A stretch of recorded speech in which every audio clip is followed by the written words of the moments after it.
Welcome to the Permian Basin, the home of the historic jewel built in 1887 by the Whites family.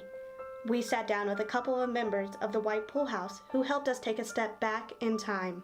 Odessa had great opportunities for them. They were able to purchase land on the railroad tracks. They purchased 640 original acres and then built the home here themselves. I'm about the age that Lucy was when they came out here to make a go of it. They brought their plans with them, they left their family, they left their friends, all to come out here and start afresh.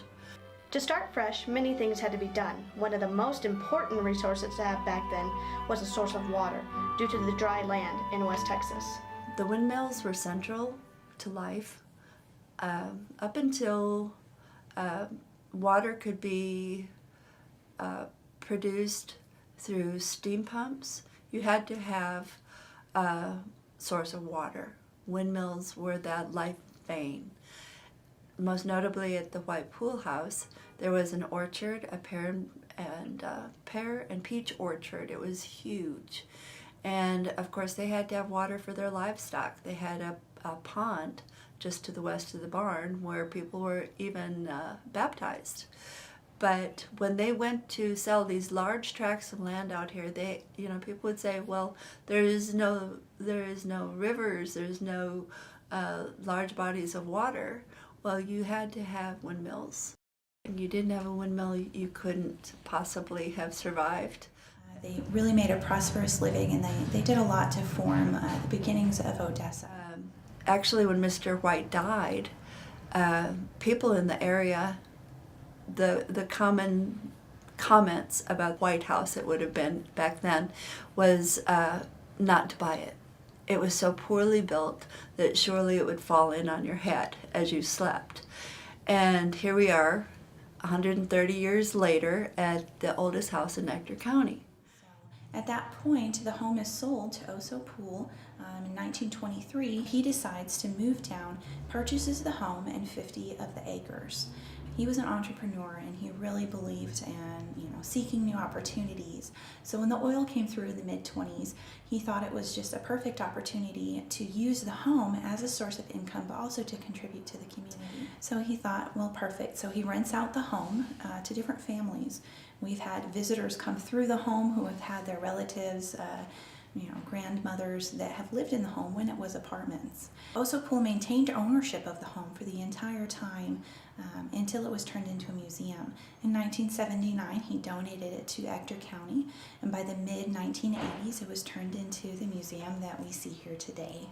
A lot of the history is preserved in every corner of the house, from its clothing to antique objects in the pioneer era. One of my favorite items, is a black dress. It is very elaborate and has delicate beadwork, very formal. In the kitchen, it's probably the room that most of our visitors draw the most connection to.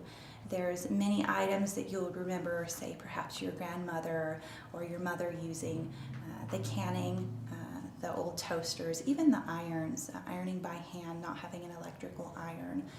Those are items of interest that many people really enjoy looking at.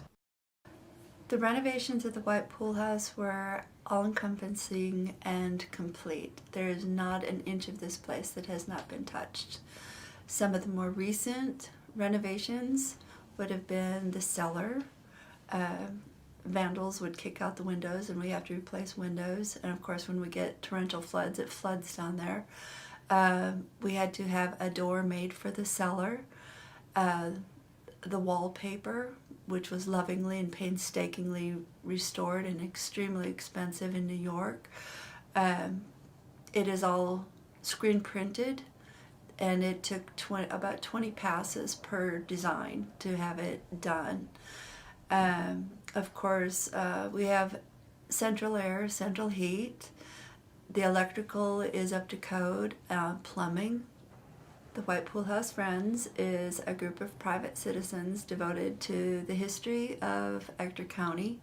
They were formed in 1986 to protect, promote, and preserve the White Pool House and, as much as possible, the history of Ector County.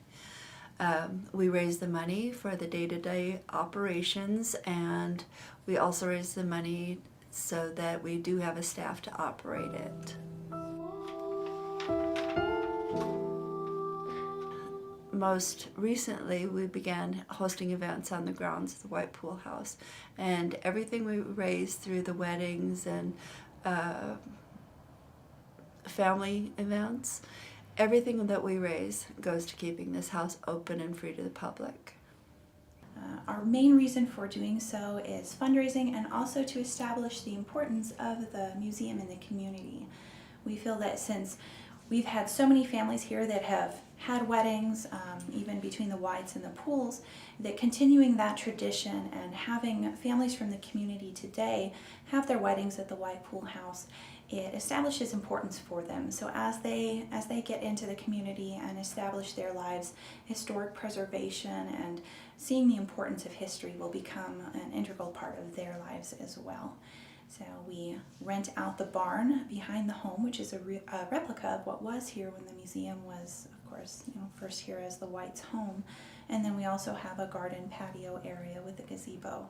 Many brides find that the historic aspects of the home really bring a different aspect to their wedding, and they really feel a connection and a kinship with the home. We get a lot of people through our events that would never have come here. Most people think history, oh ho hum, dusty old museum. Well, that's not it. There are people that come here fulfilling our purpose to spread the word about the pioneer legacy. So the house has a great deal of meaning to many visitors. Even, myself personally, when people moved west, they really forged a new life, and it really demonstrates a lot of the struggle that American people went through to move to a place that hardly had anything and cut out for themselves a new existence and make new roots and connections. Many of us have family members that have moved from distant places and moved to an unfamiliar place and formed a new life. And that's definitely what the Whites did, and also Mr. Poole when he moved here.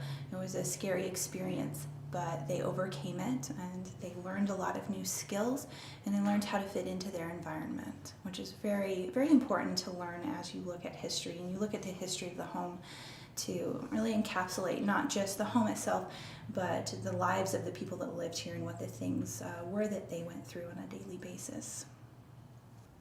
The White Pool House represents a portion of who we are. It took a special kind of person to leave your family. It wasn't like hopping on a plane and you could go home and visit. A lot of these people never saw their families again. So when you're driving around out here, and just take a minute and see what it must have taken, the kind of fortitude for these people to say, I can make a go of it and really do it. It is amazing. It's a testament to the true pioneer spirit. And I am always amazed at people that I meet in my life that maybe could have been a pioneer, but they're few and far between.